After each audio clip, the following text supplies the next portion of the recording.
Baboyi ba Bible ye, basali ba livre na bango, bakimimbo santo ye, balingi masumu ye, pelisa mwinde, confusion, tobongama, confusion, Merci Papa José. En tout cas, l'équipe qui toque makasi. Confusion, on a pasteur. Quand je parle de confusion, pasteur, il faut du ciel. À l'époque, il a chanté Jésus. Il a chanté Jésus. A tomboli Jésus. Et aujourd'hui, a boyi Yesu. Kaka munoko et tombola ki Yesu. Le lobby, Branham ou jamais. Vous pouvez dire quoi par rapport à ça? Bon, c'est... Il a complexe Makambo Bandeko. Mais moi, je sais... Live, c'est mon frère, c'est mon pasteur. Naïbi Kalinga Yesu. Pour Banda Naïbi, Natika Lokoyo Kayete à l'Ouabilokwana. Je ne sais pas. C'est une révélation. Il y a Sikazui. Où Yalinga expliqué, Bisoba Nanzambe to comprendre. Loba pour tout le monde à comprendre. Sinon, Bano Babota Misika Babébé Baïbi Yesu te va comprendre. Même Matangaï, Nazagi na confusion Makasi Papa. Comment on koloba j'aime Branham plus que Jésus. On a peu déranger ngai. Si les lots n'ont pas de soulagement. Sincèrement, nous avons eu kayo mais na okomate. Na lingi vraiment ce qu'on a qui est erreur. Pasteur, nous t'aimons beaucoup. Alors, Papa José, les lots to lali to lamuki afro-pétage. Afro-pétage eye. Ce qu'on va voir na oya kitoko za la nango. Au cas où afro-pétage ba bengyo ba lobite Papa José, yara nous connaît prophète Denis Sabi yara otie la biso pe moi voix ou bien au ça moi featuring na pétage. OK neta OK neta.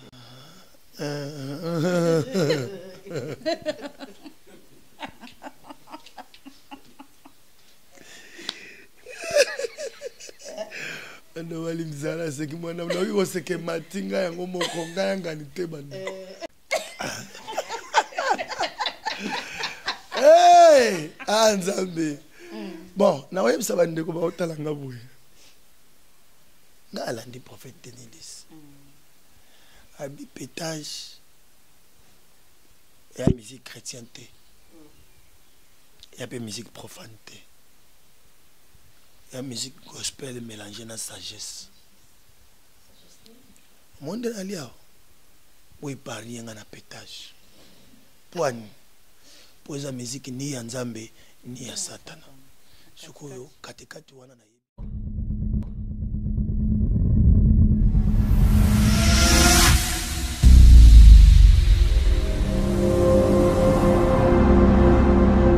Bienvenue dans cette émission Tolo Belagnos avec Nadia GB. Mesdames et messieurs, bonjour partout dans le monde où vous allez suivre cette émission. Bonjour à tous les fidèles abonnés des Doxy TV News. S'il vous plaît, continuez de vous abonner massivement, vous ne serez jamais déçus. Bonjour à tous les fidèles abonnés de JK TV News.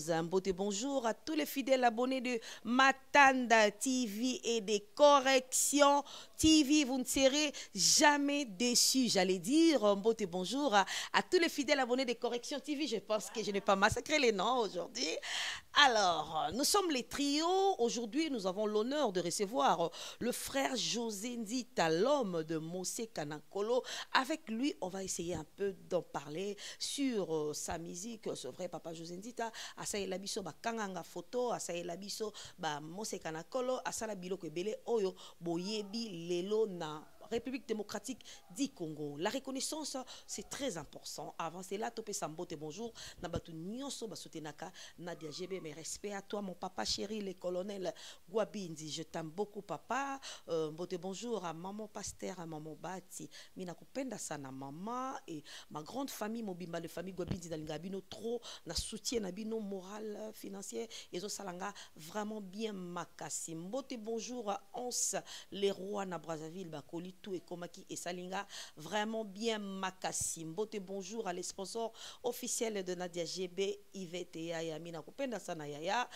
Gros bisous à toi Jika, hein, loin des yeux près du cœur, aux Anabiso ensemble. Mbote bonjour à toi aussi Hans malgré As. c'est las. Malgré aux réseaux sociaux, tu es las, mais tu peux quand même mbote bonjour au travers cette émission. Je ne suis pas seule là, plateau et Lélo. Je suis avec Bébé Matanda Balobi, hein, mon amukolo nanzoto ya bana mikie. Avec lui, Toyamba, Papa José.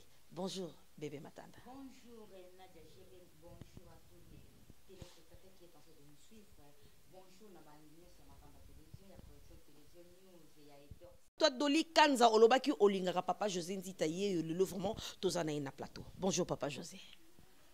Bonjour à toi, GB. Bonjour à Bébé Matanda. Ouais. Bonjour à internautes nyonso, à téléspectateurs nyonso. Et bonjour à bato nyonso balinga bisote. Oui. Dans ça la option qu'on peut savoir nyonso bonjour peut kopambola bango. Parce que la Bible dit aimez vos ennemis et priez pour tous ceux qui vous maltraitent. Lorsque ça la ngafou, oui ba ngala osilikate, ngala osambela nzamba pambolo et rétribution yayo nzambe nde muta osala. Voilà, on est là. Attends tout ça ende nyonso to kana bidemi. GB olungo lingate ona binemi. Alors faut ça très attention et puis ko lingara mingi ko boka mis côté na bango penate. Yo misu nous faisons mingi pas yesu. Oyebitango Moïse a élevé un serpent dans le désert. Alors baki so union ka sui okota la nyorate. Boka nde misu na serpent derrière. So tali lola pas union so baswa ki wana évident. Donc ba basala biso mabe ba xita biso total la plus Jésus Christ. Quand tu me fais du mal, tu me pousses à aller vers le Seigneur. Ah, regarde, regarde. Et la Bible dit, garde silence. Moi là, je combattrai pour toi. Et en gros, il tire moto longa attends mais qui te longa pour bisoter moto bundaka. Et bah combat la chose à l'angoisse différée. Voilà. Papa José mokile c'est bébé mokile tondi na mabe mais ozoyi biso to prier pour na baini na biso ngelo koni zo salanga kilo na zo kokate papa. Il y a un des paroles pour Bible zoloba.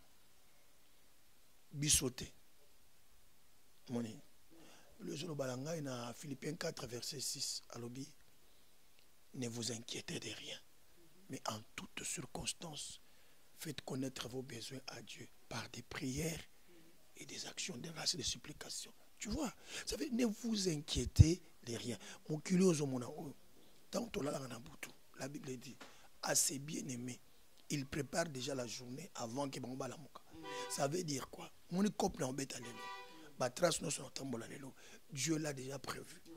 Na obundelo te, na obaksape lo lelo te. Makambo nzamba prévoya ki yonga na vivre. Parce que bana nzambe yango bi mon juste vivra par la foi. Biloko wana ndet ko ba chrétien to ko mo boa kisango. To kansa so to ozo ezala ba faux perso. Et faux perso wana na ngwe zo na vie. Jamais. Attendez to kutani boy. Ningala bimba na tongo. Yipo nzamba kanginga po bino boya. Ça veut dire bino tembo sali ke beaucoup tanga mais nzambe mutalinga kitokutana. Tala GB okili okolanda ombamute ela ngoriende ozana tala kaka abatu kotala wana. Dieu sait ce qu'il va faire avec toi. Pas si ndeza te tomindi magalisu nzambe te. Les gens n'ont plus la foi en Dieu. Pas si ndengwana. Et quand la foi n'est plus là, Dieu est inutile. Dieu est le consommateur de foi. Mais quand quelqu'un n'a pas la foi, Dieu n'est pas avec lui, alors il est impossible de lui être agréable. Sans la foi. Voilà, tu pleures trop. Jamais détrompe-toi. Et la foi, prie avec beaucoup de confiance. Le Seigneur fera des choses. Merci Papa José. Boni basango orchestre. Orchestre, ça va. Tu as une répétition déjà là pourquoi aller à 15h. Hein? Mais il faut que tu aies un travail pour ça. Tout ça, là, il y a des confusions. Tout ça, répétition à clip. Pour calater dans ces samedi, il faut tout ça clip. Nous avons des gens à mon pépé. Nous avons biso. Tu bêtes na biso concept, tu bêtes na biso louange. Mais nous avons biso. Et il y a mon pépé. Vidéo za nzembo wana muna achaboy krimo za kuna kuna ngo vidéo vidéo ça veut o za ilobi ba filmaki o poko milelo ba saini ce qu'on kola comparer des vidéos ya lelo so te ya kibiso bien to betela ki maboko lelo so changer to zo ga vidéo to l'action lelo ndengo te ya kilobi ndengo te lelo Pardon, vous posez question. Papa José, pourquoi confusion? Pour confusion, lobby est belé, Papa José. Pourquoi confusion? Les lois ne tous appuient. J'ai bien. Non, il y a biso. Or est-ce que bien à mutu moko mo santo ma muta masum. Or que bien à mutu moko masum ma mo santo. Ça veut dire comme une période ya butu. Bible zolo ba to comme une période ya butu obscurité période de la nuit. Na butu na so biso ko mwende zate. O la ta pantalon papat. O kasi ayo. O GB. O filet pe na pantalon bonzo ka chéri. O mabu. I o la ti tata. O zoom. OK c'est. Wa da so bibi ba moni yo tala ko son. Tala soni na ba mo. Po ba ngondo ba oyebiso. O pantalon la ti o me ayo te. Po yo tango la ti o filet. O si o sa scanten. Ya ba filmer yo déjà na pantalon tata. Ya na zo ça peut ba papa bo keba. O yo bana blues. O filet blues pena bo filet blues. O bima bo telemi bo nzoka blues a mama. O zonga ndenge na ndako. Na o yebisa yo keba na confusion. Biloko ezaki bien et comme mabe. Na biso makambo changer na ndenga osangana te. Et c'est la preuve que la Bible est réelle. Pour Bible ba ki confusion o na tango suka ekoya. Et ce que biso position na biso kozala ndenge nini par rapport à confusion. Nous devons vite demander à Dieu l'esprit de discernement. À chaque fois, nani GB, talakaye, ibisara nzambe. Qui est devant moi? Qui se tient devant moi? Esprit n'angozo lo bali boso nangai. Dieu c'est un Dieu qui révèle. Au Cameroun nandako, soit l'action cobrate, à l'action lion, na oye biswa solo nzambe. Akope so identité à pasteur nayo. Sans kutu yo tu nabato. Dieu peut te dire quitte là, ce n'est pas mon serviteur. Et là kutu mama okanga te, bandimi nde ba fungola misu. Toye baba nani yo ba ote ya biso lelo pour ba se camoufler tala. Le quoi ba yibike ba dime ezalaka, ba offrande ezalaka. Tout le monde veut être pasteur pour yibika kolia ba dime na ba offrande na ba avantage wana. Misu ba yeli na bango nzambe te. Mais oya bien soki ba lié gloire à Dieu. Mais o ba yé ko luka mbongo, il faut biso ba na nzambe siko fo okengela bango. Tu vas à l'église au vendredi. Quand tu demandes amen à ma camion sauté. On dit amen. Amen, il faut examiner nano amen. So moni moi on dit amen ça te va na oya.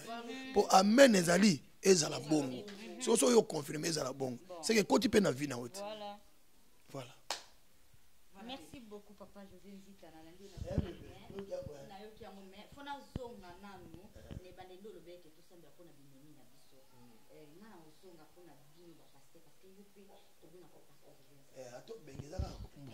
Il a dénominateur commun. Voilà. Papa José. Okosambelela molina yo elini na yo sambela pona yo. Mais tout mon abio mo ba pasteur na etano eke bozo swana. Ba pasteur o ya minelo biso to yebi o lobi ke to tala kana poto ndimaka amen. O to ndimaka amen bindimela biso ba chrétien bandimi. Ba pasteur wana kaka. Bazo swana muninga na salie mabe. Peut-être ezaki na kuzu biso bandimi to yebaki te. Mais ya nango tina internet tina télévision abandi ko akize muninga na ye wana kaka na télévision oyo bongo yo zo tinda biso ke to sambela bayini na biso comment ba pasteur bango moko bakoko sambela bandimi na bayini na bango te bazo bimisa na internet papa José alors pasteur eza kombo nani GB pe okoma na pasteur GB oui bébé o ma pe pasteur bébé bon ça ya kombo problème ezala ya pombote problème ezala ya fonction ezala kombo bon ezala ba généraux musu baza sans fonction et aba colonel musu colonel penako mais sans fonction na oye biso solo ça veut dire que tala kutu te kombo ane kozala kombo mais fonction exact tala Bible le bina Matthieu boy au temps de la fin une nation se lèvera contre une autre un frère se lèvera contre son frère. Oui, il faut comment. Ce qui est comité, Bible est solo. Parce que nous devons garder nos problèmes. Mais surtout comme si TV, c'est qu'il y a un problème à Bisso, ils ont un sens. Oui, combien de temps ma famille dans la TV na boya ngai. Bon, na lingangu. C'est ça ba passa bayaki. Na lingangu. Na go betre no lisolo mama passa baye mais na betre lo ba détail. Parce que yo yebsanga te. ndeni yo yebisa ngate bi ozela ka yanga capital ye lobi te mais olingi ya loba boyeko yana bat bavanda ka bazela ka ya batu mais ya yani nga oloba te siko yo lingi oloba ya yote ka ngana yebisa ko yanga donc na ko mizoba na una ya ko yebisa ko mamnanga moi nanga subi na mboto mama asubaki po yo za juge to posa oza inspecteur inspecteur abattoir à Zate. Moi, je ne peux pas amener mes problèmes à la télé. Voilà. Pour Annie. Pour souffrir, pour souffrir. Merci beaucoup, Papa José Alobi. Et le Congo est très important. Il faut tous la ramayele. Comment se fait-il, Moutaya, quand on est aux camarades, on a betra li kamnaete. Yo ya kaka ko beteli makamno. Yo ko beteli makamno ndeko. Lande mission na bokebi. Ngana ibi sakabino met fois. Ce qui n'a Papa José, bo talaye na ba angle mi balé. O talier na angle physique, o talier na angle spirituel. Po barema ezobima. Ah, ce qu'on a maele profiter. Papa José, na landara musique na mingi. Na ibi sakawango. À chaque fois que oyemba banze mono ezakana ba inspiration ba révélation na kati o saela biso kanga photo effectivement na mona mutu mususu na 2015 lelo na monye na olinga na yeba eza yeto eza yete oyemba nzembo wana kala kanga photo eza na batu mususu tali bango lelo obimisi na photo na kala je me dis Seigneur o ezaka sorcellerie to na une délivrance mais nzembo wana oyemba ngo déjà kala kanga photo alors lelo o memeli biso confusion on dirait Nzambe a révélé rayo déjà ba marambo e ko salemara po yo o memera na nzembo confusion to comme on a ba pasteur. Quand je parle de confusion, pasteur il faut du ciel. À l'époque il a chanté Jésus, a tomboli Jésus et aujourd'hui a boyi Yesu. Kaka munoko e tombola ki Yesu, le lobby Branham ou jamais. Vous pouvez dire quoi par rapport à ça? Bon, c'est et là complexe makambo bandeko. Mais moi je sais, live c'est mon frère, c'est mon pasteur. Nayebi kalinga Yesu. Pour banda nayebi ye, natika lokoyo kayete alo bapilo kwana.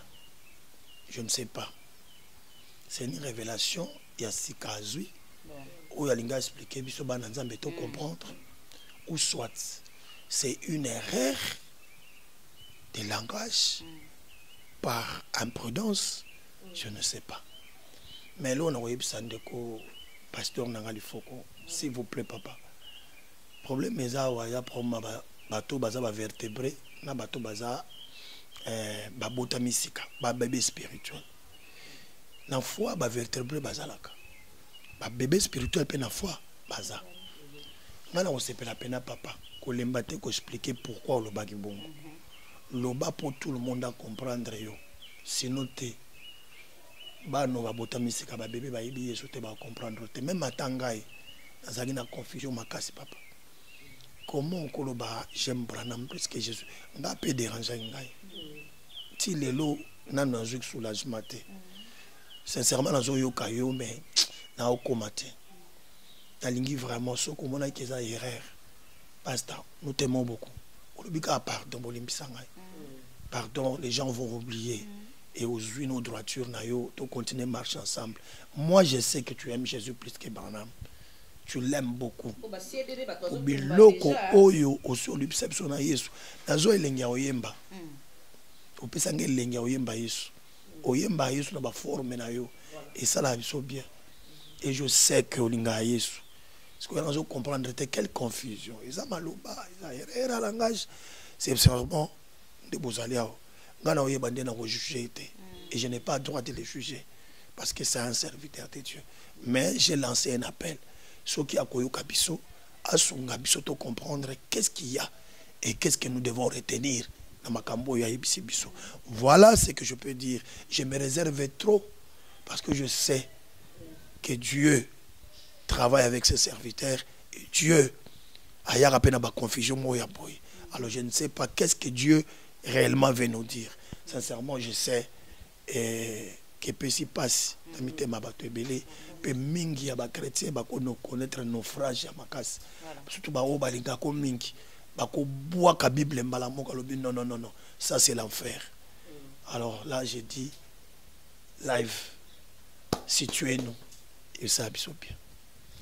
voilà papa José Nzita soki nazongi mokie lisusu parce que nga nazozonga kaka mokie na maloba na yo moko ndongo lobi ke papa lifoko moi yo juge eza te soki nalandi tolandi na internet sans pape nayebi te soki olandaki yango pape alobi pape ya Rome alobi boyi baafricain tozo comprendre bino te bokangami na bible yango boye ndenge nini kindoki tika non merci question na aussi na zongo po talisa siko bandi nga mongo na landaki yango tika voilà oyepe nga pasi na kanda donc mabe bandeko bota elongi nanga ndenge tie mabe soni oyo mabe makasi oyebi niveau tokomi ata bébé obayebisi makambo te fois sosola tokomi na degré ni voilà la Bible c'est une parole inspirée par le Seigneur.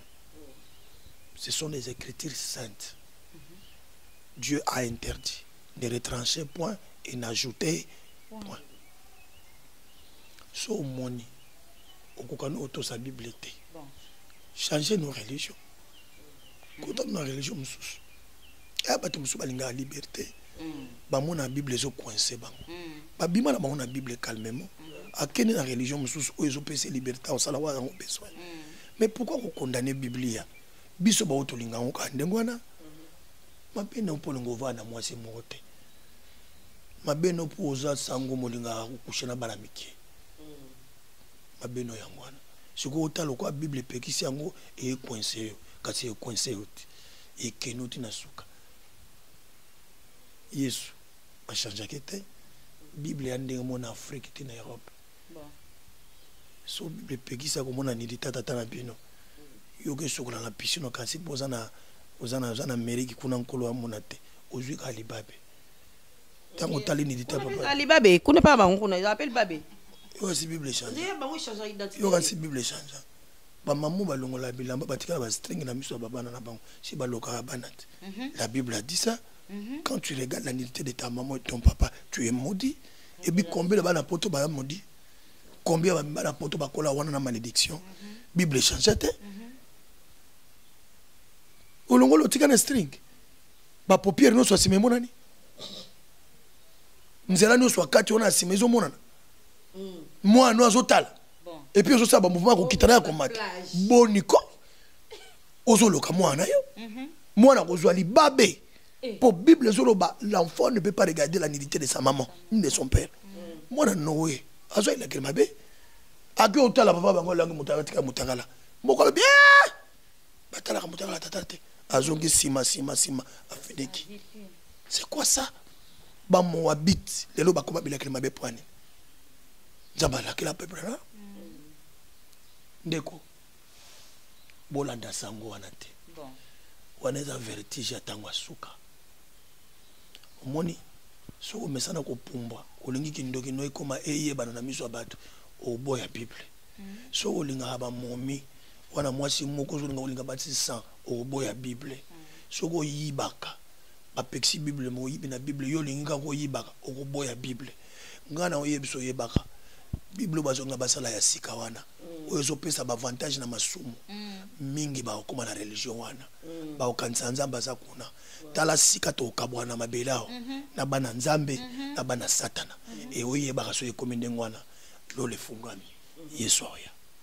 Papa je fais très attention. Papa je na batsailo comment.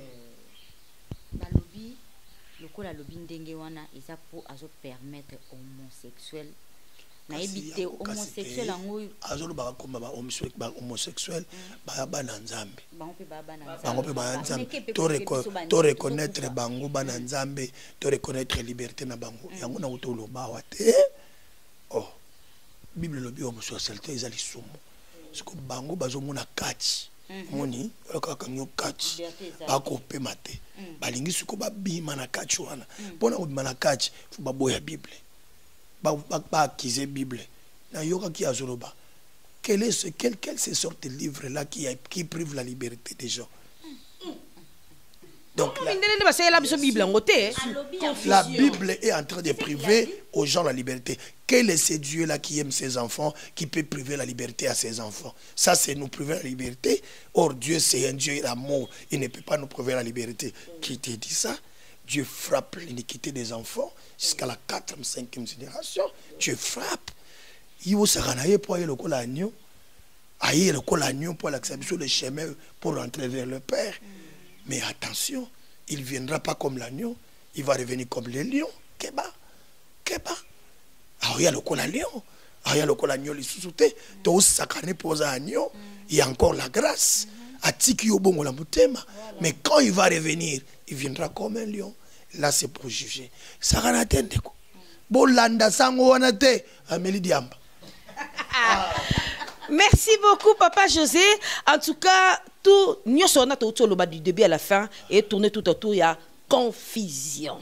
Confusion et koti tozo ebate banani ya malamu, banani ya mabe. Or, la Bible nous dit qu'il y aura une grande différence entre ceux qui servent le Seigneur et ceux qui ne servent. Confusion, tobongama, tobo. Balingi babongo la Bible, basala livre na bango. Baboyi mono kweye, baboyi malo bananzambe, baboyi malo babu santu. Balingi ya mokili, pelisa mwinde ye, pelisa mwinde ye, pelisa, pelisa mwinde ye.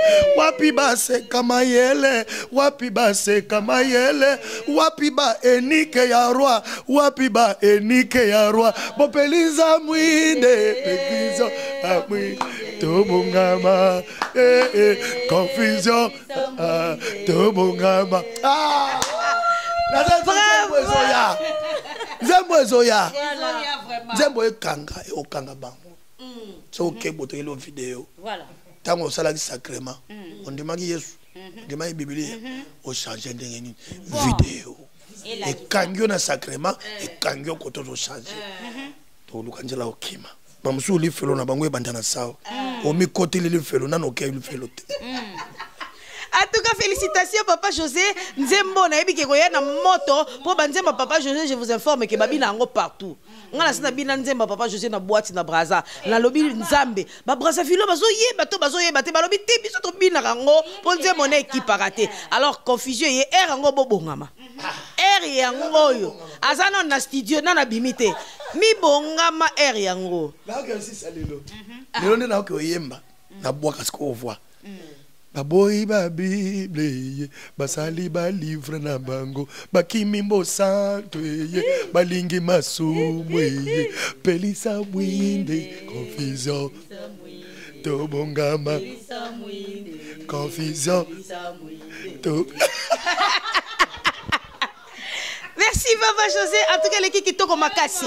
Alors, Papa José, lelo to lali to lamuki afro-pétage. Afro-pétage eye. Ce qu'on va voir na oya kitoko ozalaka nango. Au cas où afro-pétage ba bengio ba lobi te Papa José, yaka na kuna prophète Denis Sabi yaka otiela biso pe moi voix ou bien osa moi featuring na pétage. OK ndeta OK ndeta.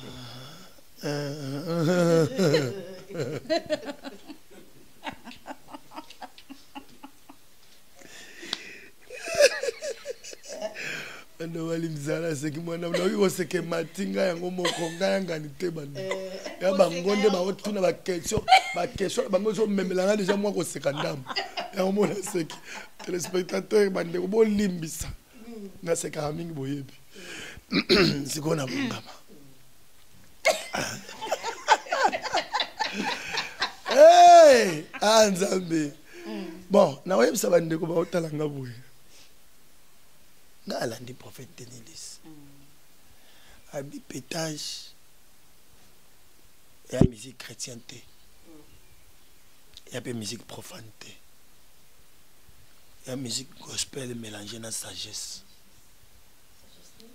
Monde dans l'ia où il parle rien en pétage. Pour la musique ni ya Nzambe ni ya Satana. Suko katikati wana na yebite. La Bible dit que ni chaud ni froid, il y a ni musique ya Nzambe, ni musique ya Satana. Il y a musique nini, alors il y a style là. Ce que pour tout côté na style wana, faut y expliquer ce style. Il y a une vision c'est que bon bah quand on a vision boy, faut expliquer vision. toko kota mais to tembe le quoi kimina nzambe na satan ah ngakutu na za épargner pour le quoi na za musique nzambe moyena kende kuna pa na ye ezate pour ngana za musique nzambe ya lobi iza ya nzambe te siko déjà ndenga za na pa ngapa na ngati ya épargner ngai alors question na omona fait wa taper épargner ba omoni question ya na sens te pa na ngai na lingi na ngakutu ko répondre ngo te po eza musique ni ya nzambe na kokotela mondeni ya na bibo épargner nga na sekaki emataki po na oyeba te na kotelema na katikati ndenge nini oh na yebi chauve souris azalaka ndambo nini ndambo ndeke basundula ye ndenge wana na nzela baye batali bamoni ndeke bazongi batali bamoni mpuku bazongi mampuku aza elongi na biso mais mapapu biso zala nango te bandeke mpe bayebi te biso ta bandeke mais elongi oyo ya biso te sauf apola na nzela moto akunda ye te mpo bafamille nyonso bamona aza ndeko na bango te siko ndenge petage bibi boye yango eza ni ya nzambe yango nde sexy ngai siko ye acréé style na ye a défendre style wana vraiment en tout cas avec beaucoup de respect prophète na okota na pétage te Papa José. Pas José le la micro. Asuki yo ngwa biso ndenge wana te parce que yango ndeza na ta mikolo. Bozo tika bandimi ba kufa kaka boko na nini. Pardon Papa José. Problème na ngeza boy. Question à Nadia olobi ke o répondre biso quand même mais oye ko kima. Mais Papa Denis Lesi mutu na yo. Nzambe. Na kuona na côté li pa Jésus. Viens na kokotela ebongo te ko pardon. Viens na ye. Aza viens na ye. Na respect ya viens na yo. Otolobi ni chaud ni froid ana katikati. Viens na yo penza lelo alobi te yaka. Nana eloko mona on sala na église. Mais yo faut zalo yemba. Mwana e. Na église na ye. Te na église na longoli peut-être pour akimiango. Na église na ye. Oko kende penza na ben instrument na yo. Moi monsieur. Moi monsieur. Mais je vous accorde. Moi madame. Oui. Je vous accorde. Ok, yemba non. Moi madame. Tika moi madame. Mutu da tomo msa. Na pesi yo parole. Bande ko ba otalanga ni émission. Merci. Oyebi ngai naza trompette ezobeta na tango suka. Trompette ekiparesika obeta te. Trompette beta ratina bar. Trompette beta ratina boîte. Trompette que no beta partout. Mais ngai na okota boîte te. Ma omala oloba oyo e kota na boîte. Ngai na okende bar te. Makamuna oyembo e landa bango na bar. Na za trompette. Mais na kati ya église so bobengi ngai ata pasteur na bino andima Yesu te lokola bengenga se kaza na confiance ya Yesu nga na ote nga na memela bino Yesu ya ngai na ina communiquer bino Yesu parce que la Bible dit Timothée azobisa mwana Paul a dit à Timothée mwana albi Timothée mon fils prêche l'évangile insiste dans les occasions favorables ou non. Même dans les occasions défavorables, prêche l'évangile et insiste. Ça veut dire quoi? Par occasion défavorable, les années, par bar, na ba hôtel, na boîte, il y a une occasion défavorable aussi. Évangile et contact mabi insiste même dans ces occasions-là, prêche là-bas. Vous comprenez le quoi? Il y a un moninga et un boya au beta dans l'église. Parce que bino bo côté on a bino kanangate.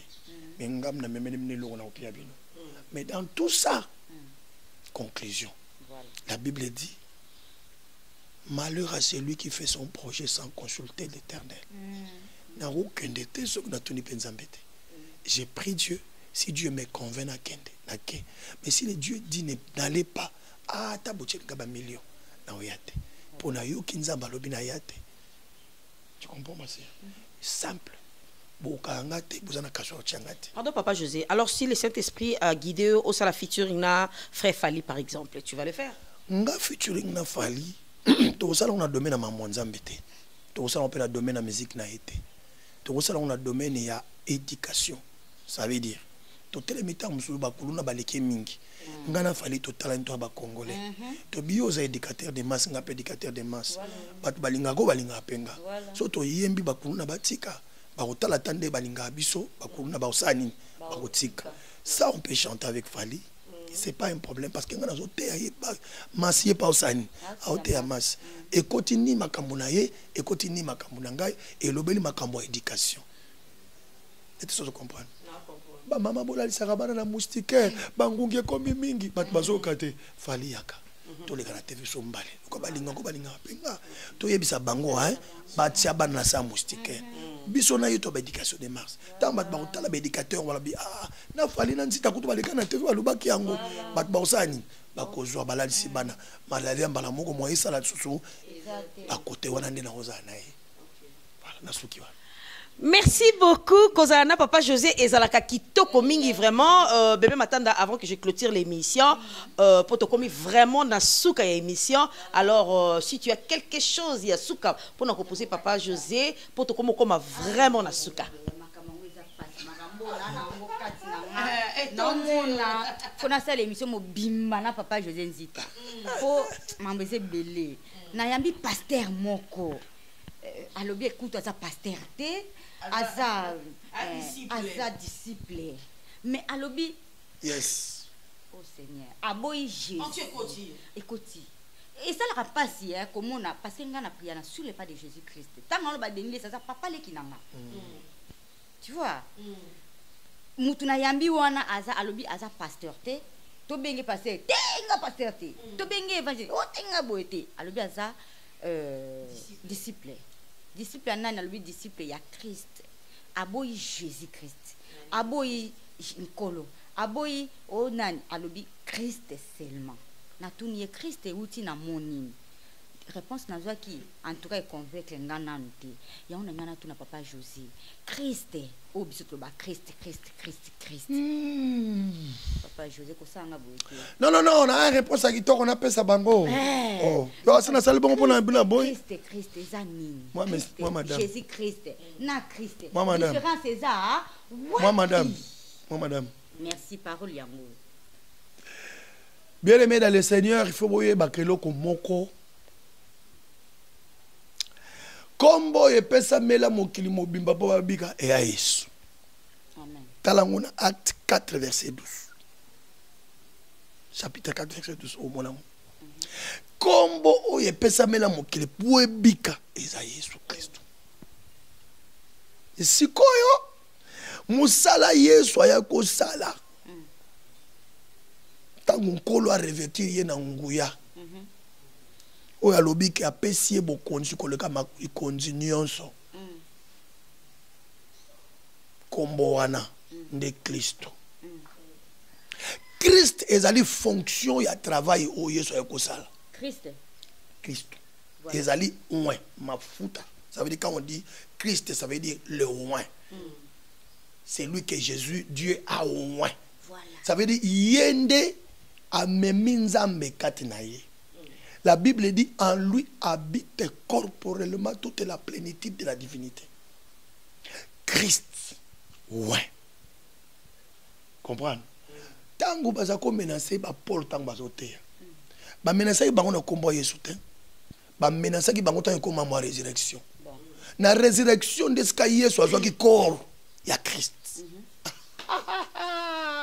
Alati bonzambe mobimba.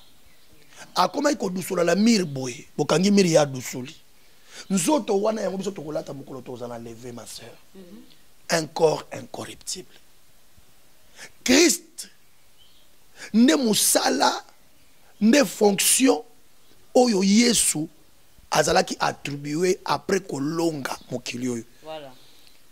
Dieu lui a donné le nom au-dessus de tout nom.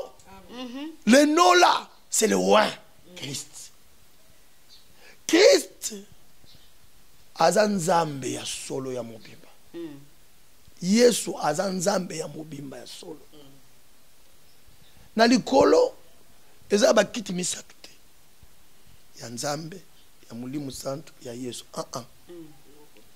Na likolo eza na kiti moko oyo Elohim avandi. Na kati ya Elohim ndaza na 3 dispensations.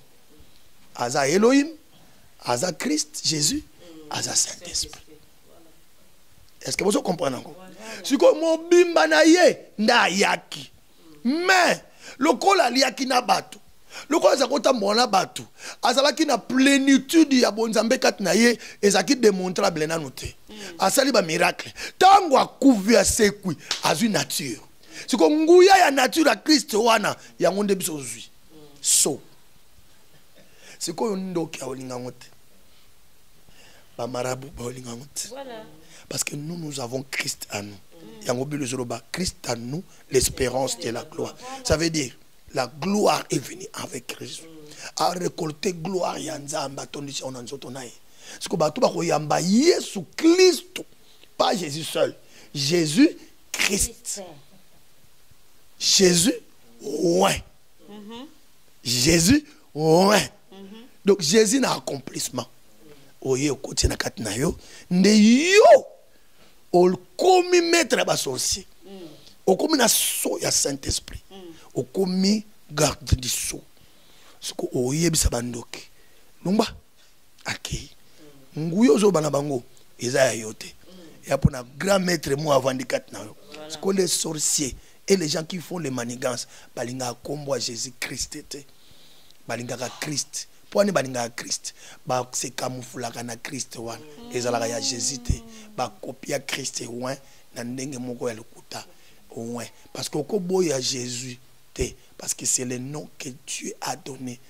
Il comprend c'est l'ange qui a vu Marie. Tu l'appelleras Jésus. Et à combo tatana Joseph te. Et à combo tatana Marie te.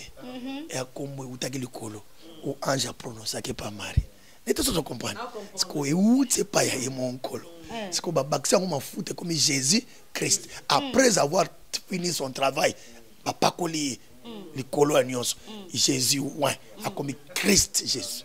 A tondi na plénitude. C'est que l'oko wana son kuta nandoki. Mbamo fwa kima. C'est que yamba banga kango. Merci beaucoup, Papa José. En tout cas, je pense que monsieur Kitoko Makasi Balobarabiloka Kitoko et où me la kate. Alors, Papa José Tokomi Nasuka, un mot de la fin pour cette émission et quelques dédicaces et exceptions déjà. Tokozwa single na Bishozobi. Merci à toi aussi, bébé Matanda, d'avoir assisté à cette émission. Et salut vraiment Kitoko Makasi. Là, je salue aussi JK TV News et Dada Wataïfa na Musika parce que tu as trio, hein, Papa José, tu as 3. Alors, JK a eu un peu un pêchement, mais loin des yeux près du cœur. Voilà. Et Batounio Sobolandi, émission, tu retenir une chose, que confusion et Koti, peu confusion ils allaient. Déjà, d'ici quelques jours ou quelques semaines, confusion Bozo Zouango, déjà, Papa José, déjà, Azokene, tout à l'heure, cette émission, Azokene déjà dans le studio pour préparer à Silisa. C'est quand même un finissage, il y a moi Mouké. Alors, yo Moutozo Salamabe. Broye ate libanga zate yo muto sala kamabe continue ko sala mabe confusion zoya vidéo pe e ko tala yo po biso tozo kengela kaka lobaki kanganga photo lelo to komo mona ba photo ba ninyo e koma ko bima o ba publier papa wana Papa José déjà yé mango kala nous devons faire très attention. Alors Papa José Ndita, je vous dis vraiment merci beaucoup papa. Vous. Merci à vous, le plaisir est partagé. Je suis très content moi aussi que le Dieu ici m'a fait du bien. Ça veut dire qu'ils ont une réflexion de part et d'autre. Et quand vous posez de belles questions, ça nous pousse à sortir ce qui est à nous.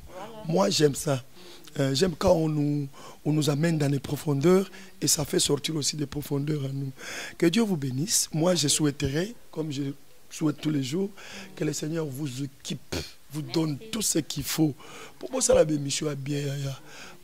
Car botambola suma côté appelez bino car pena clim na kati ozo mpepe bananda kutiao ça do kichao tem bougete au coach au ta émission a bien nzamba capable au salango sans que de liani na Dubaï amen au liani a mutute mo peka vous comprenez ba kusho na mbwati mo peka Dieu va faire ça, tu es un enfant de Dieu. Moi bananzam. Mana olla karbino na kombo na Yesu. Kalate bo kuma la mituka. Amen. TV talangai. Bozwa ngo ya. Bozwa. Boye be bote mituka libanda liboska les miso bosilisi tsanya ya mvumbuke. Que Dieu le bénisse et vous aussi bénissez-les.